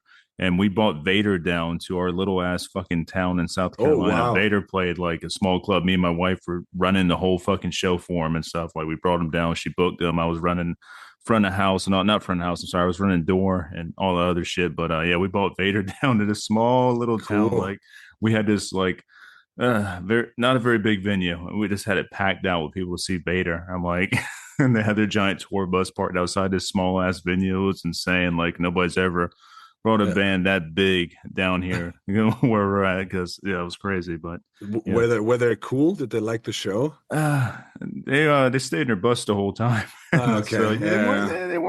they were okay, I guess. Maybe they were tired. I give them that. Yeah. I don't know, but yeah, they stayed in the bus the whole time until it was time for them to play. Yeah. They requested a whole bunch of waters and shit. We had to lug over there, and yeah, I don't know. They weren't very personable. I can say Yeah. that, but the show was good. They did a good Cool. job, of course. But yeah. Yeah. That's everything that counts in the end. Yeah. And also another little like fact on Vader the wrestler. He was in the episode of one of my favorite TGIF shows back in the '90s, Boy Meets World. I don't know if you ever watched Oh, that before. yes. Yeah, Yes. Yes. it's Yes. like man, Yeah. that's Correct. Vader. Like, yeah, it's like he's actually just a normal human for the most Oh, part, man. you know. But Oh, but speaking of 90s, do you know the Sting commercial where he throws around the kid in the house? oh yeah, that's a good one. Dude, the 90s were off the charts, man. It was the best of all the, yeah, it was the best of times was the 90s in my opinion. Unbelievable. Yeah. Um, okay, my number three. Rather fresh face. Also, someone who's been to, like, hey, he's actually from a neighboring country of mine, and he w wrestled in Germany for a long time, and then he went to NXT, went to the main roster of WWE for a short stint, then went to AW, and now he's back in WWE. He's Alistair, aka Malachi Black. Oh yeah, he's cool as shit. Yeah. Yeah. Tom's his name. He is legitimately like Bray Wyatt when it comes to knowledge of this shit. I remember I turned Mike Hill onto him, and because he was on Heart Lore, and then he explained like his character, and he did this cool ass vignettes when he got fired from WWE with his infected eye, and then he like appeared in AW, and I gotta say like this version of him, like the early Malachi Black, the really dark character wearing a suit, being the antithesis to Cody Rhodes, who was still in AW back then, like pretty much good versus evil. Mhm. And and then he brought in Brody King and then Buddy Matthews, and they were like the House of Black. Like this version of him was fantastic. I liked him in NXT. He was great. Um, Again, someone who jumped back ship after Triple H took over. And I know like he was not happy with how AEW treated him. I cannot think that he's really happy with what WWE is doing with him right now. Same goes for Rusev, a guy who could have been way more. But yeah, they decided to go back to WWE, and I think it was the wrong choice. But in general, that guy, man, he knows his stuff. I mean, he came in and had Amun Ra as like an entry song in AEW. And then he had something from, I don't know, like from a deathcore band. So he knows the stuff. He has like black mask clothing. He's into black metal. He's friends with Belphegor and Behemoth and all these cats. So he knows his shit. He knows his books, his movies, and his references were always so cool that you really could like sit down and watch a promo of him or like a vignette and be like half an hour. It's like, okay, this is a reference to this movie. This is from that show. This is from that book. And he was spot on. Also very good in the ring. Um, yeah, he should be a real star, but I don't know why he never got the shine that he's supposed to be got. Yeah, dude, I also really agree with what you said there. I love Malachi Black. And it seems like he is a metalhead, which is also cool. One of the Yeah. best entrances ever when he's in Oh yeah. AEW. Like, Yeah. yeah, and the dude can wrestle. Like, he can also fight too. I think he's a kickboxer as well, but he's very nimble and yeah, It's he has that so yeah. look. Oh man, like his Black Mass, like when he was still like the super dark character in AW, and he just like waited for his opponent and then just like whooah, boof, this Yeah. kick done. That was very cool, like the manipulative aspect and him bringing Brody King in and like one of us, I would always consider him because he's from the scene and he sings in God's hate. And now Brody is like getting the shine he deserves in AW. Um, but like them as the trios champions in this dark look, they were so fucking good. Mhm. That was a great time for AEW. I really enjoyed them. Yeah, And I like absolutely. Brody King might be my favorite AEW wrestler right now. Like I really like Brody King, and Yeah, especially being that he's a metalhead too and has a pretty awesome totally. van. Like yeah, he's Yeah, yeah, yeah. I like Fucking Brody cool King. guy. Yeah. Yeah. Also very good power bomb, the Dr. Gonzo bomb, I think it's called. Oh man, yeah, That's a that's like brutal power bomb. yeah, it's like a mixture of a pile driver and a power bomb. Yeah, that's also like his cannonball, man. Jesus. Yeah, perfection. Like I know it's got to hurt a little bit, whoever's Yeah, receiving yeah, that. There's no way because he's throwing his weight Jesus. right at you like that. Yeah, If you're not in the right spot, you're gonna get fucking knocked out. yeah, yeah, absolutely. Yeah. All right. So we're going with my number two, which you've already mentioned earlier in the podcast. That's going to be the Great Kane. Yes. The Kane that I love is from the Attitude Era when he first, Yeah. when he first came out, he got his mask on and stuff. Like he's top notch, the big red machine. I'm not a big fan of when they unmasked him and all the other shit. That's not the Yeah, Kane yeah. I like. This is, the Kane I like is the one doing fucking, top rope clotheslines and stuff. His feud with the Undertaker and just he was so brutal and dark and Yeah. coming out with that entrance with all the flames and shit. It's like holy fuck. And Yeah. the rumor has it he was Undertaker's brother. Like that whole Hmm. fucking feud that went on, that was like perfection.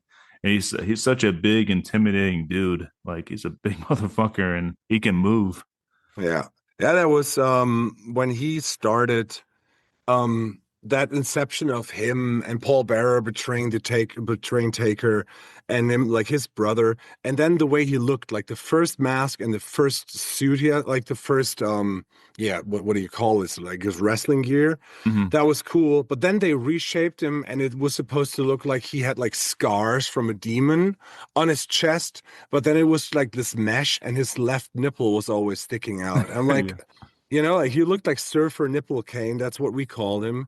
And that already was like the beginning of his downfall. yeah, Given him and Daniel Bryan, the comedy skits they did, that was funny as shit. But that was not like the dark Kane that I wanted to see, like the threat. And but like OG Kane when he came out was perfection, yes. definitely. And also the best choke slam in wrestling. His Sure. choke Yeah. slam was fucking brutal. And I also heard some of the people in the locker rooms or from interviews and stuff saying that Kane was like one of the strongest wrestlers they ever encountered. Like, I mean, you seen him pick up the Big Show like pretty Yeah. much with the ease for the most part. And I mean, that's impressive as it is. And yeah, Sure. Yeah. um, Great he guy. he was also in a few horror movies, the See No Evil films. I think Yeah, there's yeah. two of them Hmm. by the Soska sisters. Not bad. Like he makes a hell of a villain. Like seeing Kane come crashing through a wall and shit. I'm like that's pretty legit. Like guy that Yeah. size, they're coming after you. Like yeah, but That it was was pretty yeah. good. Yeah, sure. Like I always thought like he should have played a Jason Voorhees in a movie. Oh man, he would have made a perfect Jason Voorhees. Like someone intimidating. Like having him Yeah. as Jason, that'd have been great. Yeah. Yeah, Yeah, no. unfortunately, he went down the other route. Oh man. Yeah. Yeah, yeah, Dude. Well, you can never look behind the head of a guy, like his forehead, what they think and well, I don't know, whatever floats his boat, I guess. yeah. Thanks for the Uh, good memories, man. Like that's for sure. yeah, Yeah. absolutely. My number two, right? Yes. My number two comes from the darkest depths of hell. Vampiro. WCW's Vampiro. Good choice. Oh man, I loved him. That was already at the time when WCW was like on the downfall. Um, but then they brought him in, and his look with the shorter black um dreadlocks he had, the Hmm. white face paint. His finishing move was the nail to the coffin, which was like a spike pile driver. I mean, he's a lucha guy, so he went to CMLL after WCW. Hmm. And oh, he was so fucking good. He was a good storyteller and he was a good wrestler. And to me, the coolest thing then was that back then the Misfits got signed as like, they had Kiss in WCW Yeah. and then they brought in the Misfits. I mean, it was like the Graves era of Misfits, but still they would like bring him down to the ring and play him down like with life song. And I mean, if you've got the fucking Misfits in your corner, you're my guy. Yeah. Um, and he was just so fucking good. And if you go back now and like YouTube has a bunch of like WCW Vampiro matches, like he wrestles the style that I love. Like this version of him could wrestle nowadays in in AW and he would fit in perfectly. Oh, 100%. He was really innovative, especially for that time period. Like the moves he was throwing out there, like fucking, we never seen this shit before. Like it would be No. perfect for AW now. Yeah, it was a shame that it was the Vince Russo era when like no one took WWC series anymore, and with the new blood and all this shit, and like the black and silver NWO with Jeff Jarrett as the leader. Oh God, that was Yeah. terrible. Horrible. And yeah, but he was always like, oh, Vampiro is on. He's my guy. So yeah, to this day, a whole like high memories of Vampiro. Yeah. Yeah, Vampiro was awesome. There's a really good documentary on him that's on like Amazon Prime. It's probably on Tubi now too. I can't Okay. remember the name of it. It came out a few years ago, but very good documentary on Vampiro. He goes through all his like stages of his whole wrestling career and some of the battles he had to go through personally and stuff with drugs Oh, and cool. everything. It's really good. Should check that out. Oh yeah, I will track that down and watch it. Cool. And he was also on Lucha Underground. He was one of the announcers who also like came into the storyline. Like he had like this cool ass fucking part that was also really dark. He was like this fucking almost like a cult leader type person over in Lucha Underground. That was really awesome. Got it. Cool. Yeah, Okay. yeah. Love Vampiro. All right, so my number one. This might be your number one too. I'm not sure. It, I haven't heard the it, name yet, so yeah, it can only be one person, I guess. I'm thinking so. My number one is the all-time great, my all-time favorite wrestler besides Stone Cold. They're like kind of tied there. It's hard to say who's my favorite. Out those two, that I love both of them so much, but we got to go with the Undertaker. Yeah. Everything but the American Badass stuff. I don't like Oh none of that gosh, shit yeah. when it Oh comes out to Kid Jesus. Rock and all that Oh fucking shit. man. Like everything before that, especially like when he was doing the ministry stuff. I thought that Yeah. was absolutely fucking killer. I have my number one here on my piece of paper says Corporate Ministry Undertaker 1999. Boom, we are on the same page, and that's my Yeah. favorite version because I think, Oh man, man, the yes. storylines are so dark for them. I mean, yeah, dude Dude, when he crucified on stage. yeah. Yeah, I was like, what the fuck? Unbelievable. Yeah. Yeah, so fucking his look with a pointy beard, and he had like the Mr. Sinister kind of like wardrobe on, like the Mhm. cape and with the shoulder pads and everything. And then he had like, was the APA as Mhm. like bodyguards, and who was else was in there? He had like Viscera. Yeah, yeah. So And Midian was with them, I believe. yeah, yeah. Yeah. Like this whole crew, and then like I mean, even when it came out that he works for McMahon, like I was still like he was so evil. And that was the time when Chaos Comics was really big. And he was the first guy to get like Chaos Comics, an own comic book. Mhm. Remember Chaos Comics with I Lady do. Death and Evil Ernie and stuff like that? Yep, man. I used to love Lady Death. Yes. Yeah. And yeah, man, he I think to this day, people say like that, like Hulk Hogan is the guy that put wrestling on the map, and then John Cena is probably the guy that made kept it like alive for the kids. But I think the one that really got like the most cultural reference was Stone Cold, The Rock, and this version of The Undertaker. Yeah, it's like the unholy trinity of wrestling right there, like the best of the best. Dude, and like if you look back, and I mean, as much as I love the NWO and with Scott Hall and Kevin Nash and Hogan, I mean, they derailed it like way too fast because like everybody wanted to be part and everybody politic their way into the NWO. So at some point it was like, oh, okay, so there's 40 people now in the NWO. So that's when they kind of like fucked themselves over.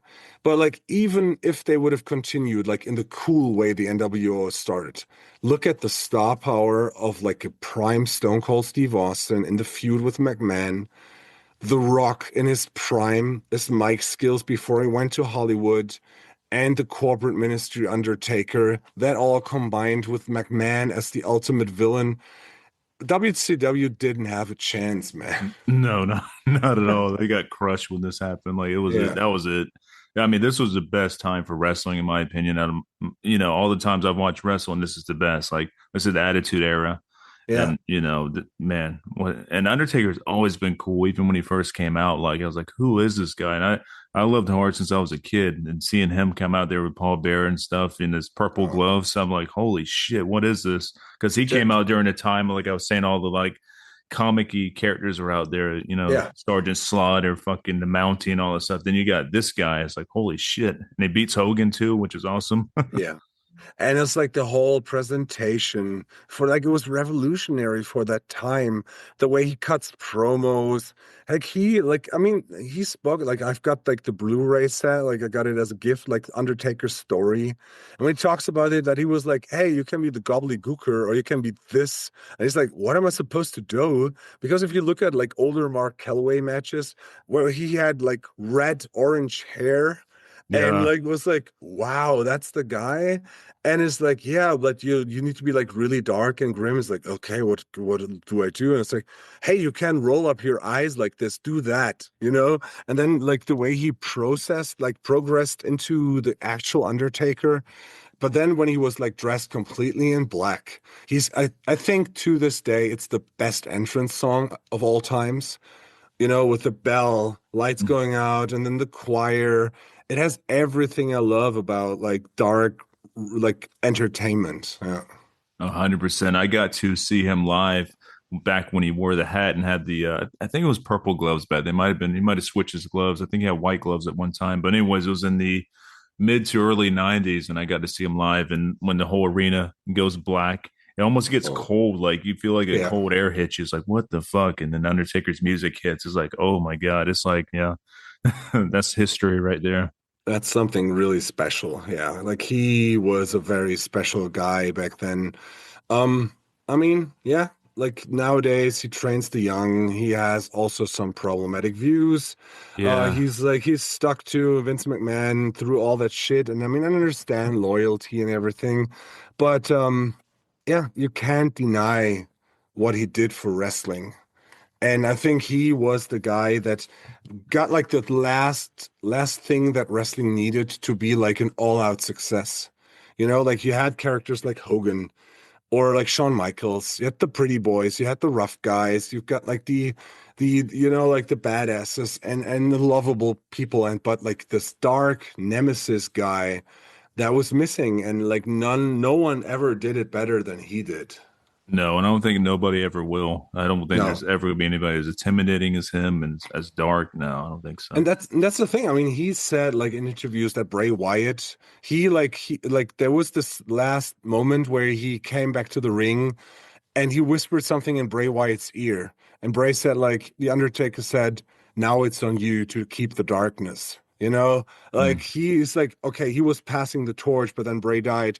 I think the only one in his presentation and all out approach is Malachi Black, but not the version that is in WWE now and not the one wearing short shorts. You know, Yeah. like the AW guy with the when he had the Muay Thai shorts on with the like painted eye and the promos. I mean, he's not as tall as the Undertaker, but he was intimidating and he had his faction. And when they added Julia Hart, that was a good choice. But I think he's the only one that was able to pull that off. But I think he gets lost in the mid card now, and he will never be in the position to be like the Undertaker. And he could have been in AW if Tony Khan would have said like, "I'll go all in." That's my opinion. Yeah. But yeah, man, it's sad, it's sad looking back, like, knowing all these wrestlers are like retired or passed away and everything. It's like it's just Yeah, a different time. Wrestling's still cool. I'm glad it's doing well again, but it's never ever going to replicate that, the Attitude yeah. era. None of that's ever, or the NWO when it first started era, or none of that stuff. Yeah. Yeah, and the good thing is, you know, like, and that's where we go back to the beginning of this podcast. You and I, we know this was the best time, but we know how good AW is right now Hmm. and that we can still appreciate it. But there's so many people in wrestling and in black metal that are stuck and it's like, oh, this was the best. I don't need to watch anything more because it's not as good. That's bullshit, you know? You know, there's so much happening in black metal or in metal in general, also in wrestling. And I mean, yes, not everything floats my boat. There's also not everything in AW works for me, but in general, I love it. And I'm so happy I get to see wrestling like this in 2026. Um, and I'm sure that a lot of people will say, like, hey, what WWE is doing right now is fantastic. I just don't like the people that judge and they don't even bother like trying out what is happening right now. Yeah. No, I get that from people with movies too. Like, well, nothing's been good since like the 80s. I'm like, no, that's wrong. There's Yeah, so many good things out, man. Like, you got to yeah, open up your mind and don't go yeah, by all the mainstream shit that plays in most of theaters. There's a lot of good yeah. indie stuff out there and stuff that doesn't make it to the theaters. There's so much good shit out there. Yeah, and see, this wrestling is the same thing. And that's why I like look up like smaller companies if there's wrestling shows. When we flew to London to see All In, that was on a Sunday. On the Saturday, Rev Pro, like one of the biggest UK promotions, had like a show. And like we were like three guys, and the one guy brought his girlfriend and his kid. So they like he and his wife and his kid, they spent the day in London, and Toby and I said, like, hey, let's go to that Rev Pro show. Man, that was so fucking amazing. And it had like a run-in of Chris Jericho when he feuded with Will Ospreay. It had like Sky Blue showed up, and not Kenta. Oh, yes, Kenta showed up, and also Kota, no, not Kota Ibushi. Well, whatever. But it was like it was so much fun. I'm like, oh man, I need to see more live wrestling. And now it's like I try to see as many live shows as I can, even if they're small. If some of them are ridiculous, it's so much fun. And yeah, like that's why I'm so happy that I finally got to do like a podcast episode on wrestling, because I mean, I think you can hear my passion about it. And there's not a lot of people that are as passionate about it. So I'm glad that you like caught fire with AW and we got to do this episode. Hell yeah, man. Your passion got me back into wrestling, and I really, really appreciate that because it was something that was kind of lacking in my life. It de-stresses me, and I'm so happy for Yeah. that. Yeah, it is. It is so simple and it's so effective. And yeah, I really can't thank wrestling enough. Um, because it's yeah, it literally like saved my sanity in so many parts, like so often. And yeah, there's one tattoo that's still on my list to get, and it will be a small ring, a wrestling ring, and it will say wrestling is real, everything else is fake. You know, like that's what I need to get. Nice. That's going to be a cool tattoo. Yeah, very Yeah. cool. Well, Ralph, this has been awesome. And before we go, can you let people know where they can buy the new album at? I mean, like if you're like from, if you're not from America, um, I gotta figure out like where like Vendetta, but like if you follow Vendetta Records, he always posts like about the distro, like the shop that has like in the States that carries all the Vendetta bands. So you will get our new album from there. Um, Otherwise, like if you like want to pay, you're willing to pay the shipping or whatever, or if you're not from America, um, ultha.bandcamp.com/merch. Um, then the proceeds go directly to us. And yeah, I mean, there's Bandcamp. You can find it on all the streaming apps. Um, if you can't afford it, please drop us an email. I will send you a link to download for free. We don't care about this. If you have some bucks, spend it on us. We will use it to keep this band rolling. Um, but yeah, man, in general, if you're really not able to track it down, please hit us up. We will find a way to get you our record if you really like it. That's really awesome, Ralph. And I'm going to also have the links and everything in the show notes. So people check out the show notes. Like I have all these links there. So Yeah. easy to find. Yeah. Yeah, man. And I want to say thank you to you again for having me, for doing this good job with the podcast, for keeping people sane in a mad world. And yeah, I'm just proud of you for what you're doing, proud of all the horsemen, and I'm glad to be part of that.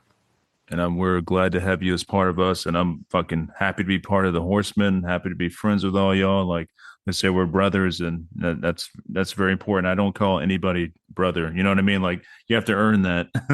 Yeah, I'm not like hippie absolutely. guy going brother and all stuff. No, you have to earn that. So like, yeah, definitely brothers. And yeah, Yeah, this has been a great podcast, man. Thank you for talking wrestling with me. absolutely. Oh yeah, and we'll do something again soon. So Yeah, we will compare black metal albums and horror movies. yes, that's the next one. Yeah, I got that in my notes. So that's gonna be the Yeah, next one. That's gonna be fun. yeah. Fire. Thanks, man. All right, Ralph, you take it easy and have a good rest of your day. Bye. Bye.